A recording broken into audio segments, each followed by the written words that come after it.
33년 목회하면서 안내를 써본 것은 오늘이 처음입니다. 아마 왜 앞에서 안내 설까 저를 본 사람도 당황도 했을 것이지만 뜻이 있는 시간이기도 했습니다. 여러분, 로마서 12장 10절 말씀 본문이 한 절도 제가 목회를 하면서 처음입니다. 본문이 한 절이니까 설교가 짧겠지라고 착각하면은 오산입니다. 그렇다고 해서 오늘 행사가 있는 만큼 눈치껏 설교하고 내려가겠습니다. PPT 화면을 한번 띄워서 보겠습니다. 우리 한번 먼저 따라서 합시다. 가정을 세우는 두 기둥. 구약 성경에 보면은 솔로몬이 성전을 지었을 때에 두 기둥이 있었죠. 하나는 보아스와 하나는 야긴인데 그 두 기둥은 도대체 왜 세웠는지는 정확히 알 수는 없습니다. 왜냐? 거기 이유를 분명히 밟고 있지 않기 때문에. 그런데 솔로몬 성전의 두 기둥의 문양은 사실 이스라엘의 건축 양식은 아니라고 합니다. 왜냐하면 솔로몬이 성전을 지을 때에 레바논에서, 지금의 레바논입니다. 구약 성경으로 보면 두로, 시돈인데 여기가 백향목이 많은 나라입니다. 그 백향목을 솔로몬이 지중해로 이렇게 순으로 옮겨서 성전 지을 때 또 궁전 지을 때 썼는데, 그래서 그 성전의 설계 도면이 두로, 시돈의 영향을 받았다라고 말하는 이들이 있습니다. 어쨌든 두 기둥이 있는데요, 가정을 이루고 있는 두 기둥은 과연 무엇일까? 이 가정을, 저거는 지금 그림을 갖다 제가 옮겨놨는데 하나는 그냥 그래픽으로 그려놓은 것 같고 조그만 그림은 실물을 사진으로 찍어놓은 것 같습니다. 저런 집에 좀 살고 싶죠? 아니에요. 관리하기 귀찮아서. 그래도 장로님 공짜로 주면 살 텐데. 살죠. 공짜로 주면. 근데 저거 이렇게 단독주택 잔디 관리하고 사는 게 보통 복잡한 게 아닙니다. 근데 저 집에는 지금 기둥이 앞에 그래픽으로 그려져 있는 그림에 보면 두 개가 기둥이 되어 있는데요. 사실 집을 받치고 있는 기둥은 왜 두 개만 있겠습니까마는 그 기둥은 건물을 받치고 있는 중요한 기능을 갖고 있습니다. 지금 우리가 예배를 드리고 있는 이 교회에도 기둥이 받치고 있어서 이 4층의 건물을 지금 유지하고 있습니다. 여러분, 집에는요, 요즘은 아파트다 보니까는 조금 거리가 있겠지만 함께 걸을 수 있는 정원이 필요하고요, 이해라고 하는 창문이 필요하고요, 그다음에 수도 배관과 같은 대화의 통로가 필요한 것이 이 가정에 있어야 할 구성 요소인데, 무엇보다도 그 집을 세우기 위해서는 견고한 기둥이 있어야 합니다. 우리는 삼풍백화점에 무너진 그 아픔을 갖고 있는 그러한 역사적인 추억이 있는데, 이 기둥이 연약해서 여러 가지 설계 도면대로 기둥을 만들지 않은 데서 하중을 견디지 못하고 무너졌던 약 30여 년 전, 30년이 더 됐군요. 이 아픔을 가지고 있습니다. 자, 그렇다면 오늘 행복한 그리스도인의 가정을 세우기 위한 기둥은 어떤 것일까? 두 가지로 말씀드릴 수가 있습니다. 첫 번째는 바로 우애입니다. 우애. 우리 로마서 12장 10절 말씀 방금 읽었지만 한번 읽어봅시다. 시작.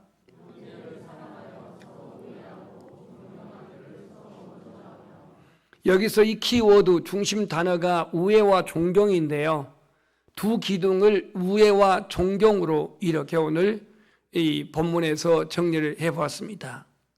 첫 번째 기둥은 우애, 다른 말로 말하면 애정이기도 한데요, 본문 말씀을 보면은 형제를 사랑하여 서로 우애하고 이렇게 기록하고 있습니다.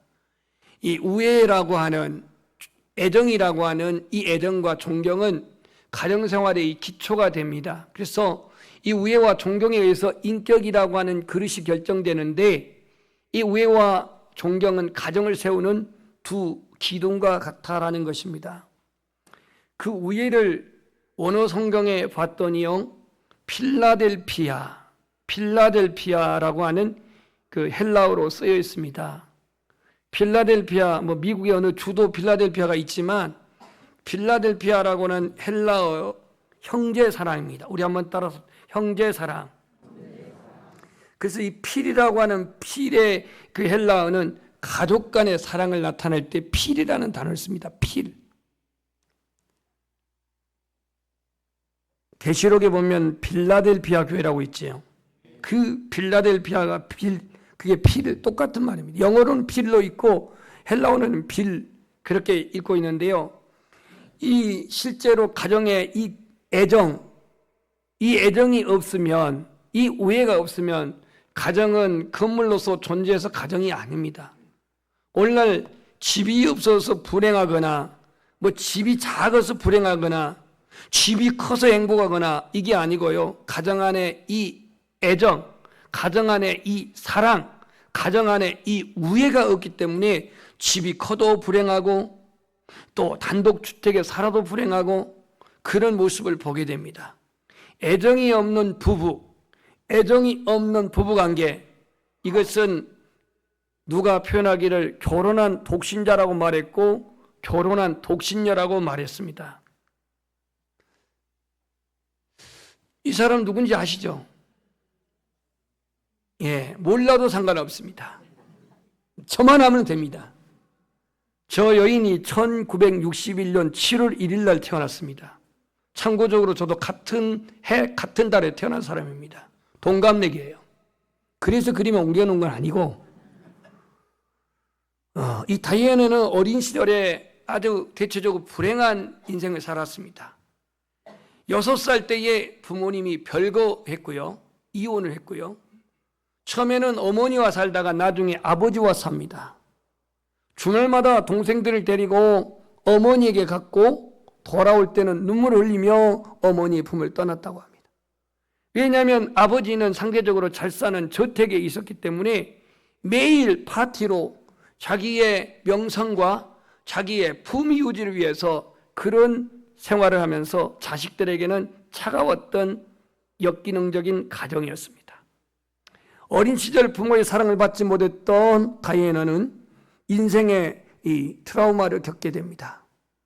부모의 이혼으로 불안한 환경에 소극적이고 내성적으로 성장을 합니다. 그는 상류층 학교에 아버지가 잘 사니까 입학하여서 발레와 피아노를 이렇게 치기를 좋아했다고 합니다. 부모의 이혼으로 말미암아서 그가 소극적인 내성적인 그러한 인격으로 성장하게 되었는데 그 성격은 나중에 왕세자비가 되었을 때에도 언론의 과도한 집중에 굉장히 트라우마를 겪었다고 합니다. 다이애나가 세인의 관심 속에서 찰스 황태자와 결혼했습니다. 이제 그에게는 모자랄 것이 아무것도 없어 보였습니다. 부와 권력과 그 다음에 명예를 한꺼번에 움켜쥐게 되었습니다. 그럼에도 불구하고 오게티가 있었다면 바로 찰스 남편, 찰스의 애정이었습니다. 바로 둥이였어요. 둥이. 그건 6권 해석하겠습니다. 6권 하겠습니다. 뒤에가 둥이에요. 둥이. 서로가 필요이기 때문에 연하바에 결혼했지만 모리알과 같은 부부로서 친밀감이나 인격적인 커뮤니티가 전혀 없었습니다. 별거 중에도 15년간 자녀들의 양육에 최선을 다했습니다. 1997년 그의 나이 37살 때 8월 31일 파리 한 호텔에서 저녁 식사 후 오토바이를 탄 파파라치를 따돌리려고 하는 그러한 과속에 결국 교통사고로 현장에서 운전사와 수행원은 죽고 본인은 병원에서 죽게 됩니다. 아무리 부와 명예와 권력을 가졌다 할지라도 애정이 없는 부부, 우애가 없는 가정, 얼마나 비참한가를 보여주고 있는 한 대목입니다. 부부간의 애정이 없어지고 갈등이 지속된다면 이건 시한폭탄과 같습니다. 무너진 것은 시간 문제입니다. 부모로부터 사랑을 받지 못한 자녀들, 거기에 난 일탈이 뭡니까? 다 그런 건 아니지만 가출, 마약, 환각, 혼외 임신, 자살, 이와 같은 문제들이 발생됩니다. 사랑을 받지 못한 아이들에게서 조금이라도 관심만 받으면 이 사랑받지 못한 자녀들은 쉽게 자기의 몸을 내어주고 그냥 이렇게 방종의 삶을 살게 되는 것을 사회적으로 발견하게 됩니다. 5월 가정의 달을 맞이해서 저 여러분의 가정에 이 애정의 기둥을 더 견고하게 세울 수 있기를 축복합니다. 가족들의 감정과 환경을 세심하게 배려해주고 작은 일에도 관심과 칭찬을 아끼지 않는 그러한 애정의 그러한 기둥이 견고하게 세워지기를 축복합니다. 두 번째 기둥은 바로 존경입니다. 존경. 이 존경이라고 하는 것은 상대방을 인정해주고 높이 평가해준다는 뜻이 있습니다. 우리 한번 따라서 할까요? 상대방을 인정해주고 높이 평가해주는 것이다. 그러니까 남편의 능력을 월급의 어떤 질량으로 따지지 말고 아내의 매력을 어떠한 미모나 어떤 신장이나 아니면 어떠한 뭐라 할까요? 그의 장기에 그렇게 두지 마시고 상대방을 인정해주고 높이 평가해주는 것이죠. 그래서 이 서로 존경이라고 하는 것은 상대방의 인격이나 상대방의 능력에 근거하기보다 하나님이 사랑해 주셔서 예수 그리스도로 구속받은 하나님의 자녀임을 기억하고 존중히 여기라는 것, 귀하게 여기라는 것, 이게 존경이라는 것입니다. 빌립보서 2장 3절 말씀에 이런 말이 있습니다. 아무 일에든지 다툼이나 허용으로 하지 말고 오직 겸손한 마음으로 각각 자기보다 남을 낮게 여겨라. 나보다 남을 낮게 여겨라. 나보다 아내를 낮게 여겨라. 인쇄가 돼. 나보다 남편을 낮게 여겨라. 굉장히 지금 불편한 것 같아요. 이 존경이라고 하는 것은 그리스도를 경외함으로 피차 복종하는 것인데요. 방금 지나갔는데 이 인물은 누군지 아시죠? 예, 힐러리한테 맞고 사는 양반입니다. 참고적으로 저분보다도 힐러리가 머리로 말한다면, 능력으로 말한다면 월등히 더 뛰어납니다. 그래서 대통령을 만든 사람은 바로 그의 부인 힐러리 여사입니다. 그 얘기를 하려고 하는 게 아니고 이 빌 클린턴의 어떠한 그 약점은 성 스캔들에 대한 추문이 끊임이 없었는데요. 한두 명이 아닙니다. 제가 알고 있는 정보로만 4명이나 돼. 4명. 4명. 어떻게 하냐고요? 인터넷 쳐보면 나와요. 어린 시절 존경받을 만한 아버지를 경험하지 못한 데서 그는 불안한 그런 인생을 살면서 자꾸 이성에 대한 그러한 그 약점을 드러냈습니다. 그러니까 오늘 부모로서, 부모 세대로서 여러분들 자녀들에게 존경을 받을 만한 그러한 인격이 되어지고 그런 아버지가 되어지고 그런 어머니가 되기를 축복합니다. 존경을 받을 만한. 오늘의 가정은요, 애정과 그러한 사랑이 결핍된 시대를 살아갑니다. 이것을 소위 모성실조, 부성실조라고 그렇게 표현하는데요. 제가 결혼하기 전 2년 전에 27살 때에 140명 어린이를 담당하는 교육전도사였습니다.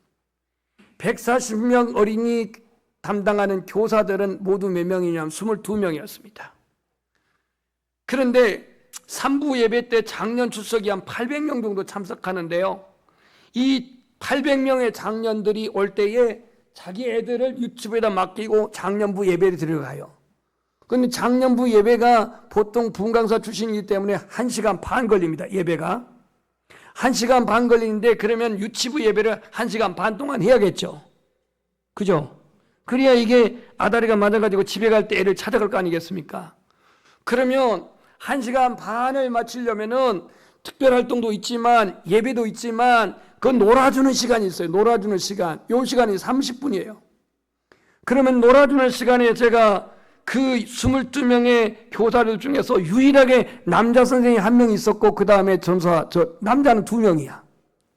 그러면 이 부성애의 사랑을 못 받은 자녀들이 누구한테 오겠어요? 남자 선생님하고 저한테 오는 거예요. 주일날 오게 되면 보통 한 적게는 3명, 늦게는 한 5명이 달라붙어 가지고 이게 정체성을 잃고 아빠라고 막 부르지를 않나, 뭐 업어달라고 하질 않나, 막 뽀뽀를 하질 않나, 막 이러는 거예요. 그러면 저는 제가 아버지 입장이라고 한다면 좀 이해를 하겠는데, 지금은 뭐 아버지는커녕 사귀고 있는 여자도 없었는데 뭐 아빠 뭐 했었고 이렇게 달라들면 이거 참 보통 불편한 게 아니었어요. 그래서 업어주기도 하고 뭐 안아주기도 하고 또 뭐 이렇게 뽀뽀해달라면 해주기도 하고 뭐 그랬었거든요. 그 당시가 1987년 바로 그 민주항쟁이 일어났던 그 해인데 가정에 그 애정에 결핍된 자녀들이 그렇게 많았던 거예요. 그러면 지금 40년이 지금 지난 지금 어떻습니까? 더 심했지 덜하지는 않지 않습니까? 3세기의 성자인 성 어거스틴이 말합니다. 모든 인간의 마음에는 하나의 진공, 공간이 있다라는 겁니다. 그런데 그 진공이 무의미한 것으로 강탈되지 아니하려면 무언가로 여기를 채워야 되는데 그 진공의 공간에 물질로 채운다면 만몬이님에 빠질 것이고, 그 진공의 공간에 명예를 채우기 시작하면 일 중독에 빠지게며, 그 진공의 공간에 쾌락을 채워지면 술, 마약, 성 중독에 빠지게 된다는 거예요. 여러분은 우리 안에 이 진공의 공간에 2가지 애정과 존경을 채우시기를 소망합니다. 애정과 존경. 이 애정과 존경으로 진공을 가득 차게 되면은 우리는 생애의 의미가 달라질 수가 있는데요. 삭개오도 자신의 그 진공의 그 공간에 물질을 갖다 채우니까 수전자가 됐지만, 예수 그리스도를 만나고 그 안에 예수 그리스도의 사랑, 예수 그리스도의 그 자비가 들어오니까 그 자신의 공간이 생의 의미가 달라집니다. 인간이 겪고 있는 공허함은요, 고급스러운 식사나 환타지에 이르는 마약으로 해결되지 않습니다. 인간의 공허함은요, 어떠한 직위의 명예나 재력으로 해결되지 않습니다.